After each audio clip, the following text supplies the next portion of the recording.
Rose. She just lost by decision to Carla Esparza for the second time in her career. This was supposed to be a redemption match for her, because she lost to Carla back in 2014 by submission in the third round, came back out, and this was just a real snooze fest of a fight that we were really excited to watch. I know it was very underwhelming. 5 rounds of fear is what we watched out of Thug Rose.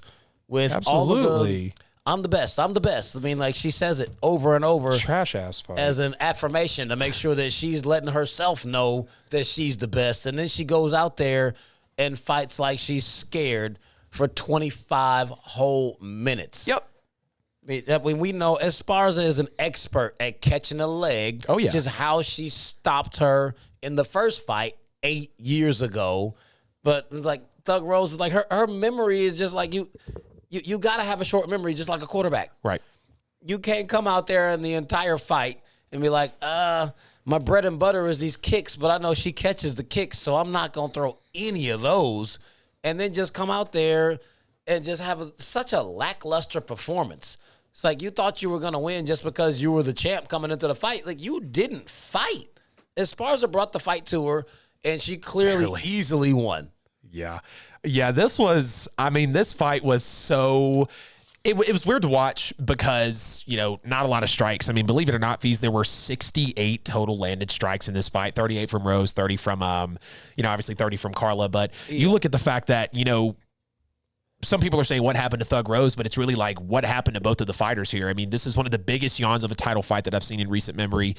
Joe Rogan was clearly pissed about it. DC wasn't happy about it. There are a lot of people out there saying like this was such a snooze fest walking in. I mean, maybe 10 total strikes that were actually landed in the first round. 16 total strikes actually were landed in the first 2 rounds combined. Never felt like there were meaningful strikes in this fight. So when you look at a lot of stalemate and you look at the fact that both of these ladies were really just respecting the hell out of each other, I mean, this was champion versus champion. They were equally fearing each other at the time.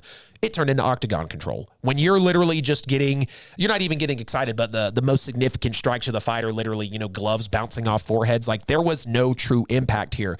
So you turn over to octagon control. And when you look at the fact that Rose was constantly just negating the takedowns, it was distracting her from a lot of attacking, a lot of aggression. And I think that's a major reason why she lost this fight, because there's no question that Carla, like you said, controlled the octagon. And when you have to judge a fight off octagon control, all right, who's being the aggressor? Who's trying to get to the ground? Who's trying to really corner you and trap you? Carla clearly did that. And let's not take anything away from Rose, okay? Like, we clearly know, what she is. People say that she's potentially the greatest strawweight of all time. And there's still plenty of argument for that. She obviously beat Jessica Andrade. She beat Joanna. Who's the third? Help me, Fees. She beat Joanna. Zhang. Yeah, she beat Zhang. She beat Joanna. And she beat, I just forgot the third. But y'all heard the whole 3, right? The only one really was Carla. And she didn't come out and do it. Now, let's not have recency bias and try to strip her from everything that she's done, because she was taking out champ over champ time after time. But it wasn't... The Wei fight was crazy. Yeah. And to see this performance, it sucks. It really does. But she'll adjust and she'll get back out there. There's been a second. There's going to be a third. Yep. For sure. They want to see the third. It was champ on champ. Well, so you're saying you do expect to see a rematch? I do. And... oddly enough, I don't know if it'll be up front, because it could go both ways, obviously. Either it'll be a few fights out and everybody's going to be getting hyped up and they're going to come out swinging and looking for a knockout by the middle of the second round, or they're going to get right back to it because it was such a snooze fest and they want to be like, okay, were y'all practicing? Like, were y'all really into this title fight? Because, again, extremely boring. But really a sorry fight, to say the least. I mean, you expected Rose to be a lot more aggressive, and she wasn't, so she paid for it. Yeah, I mean, pretty much. I mean, Rose just came out there and was completely timid, scared to actually just...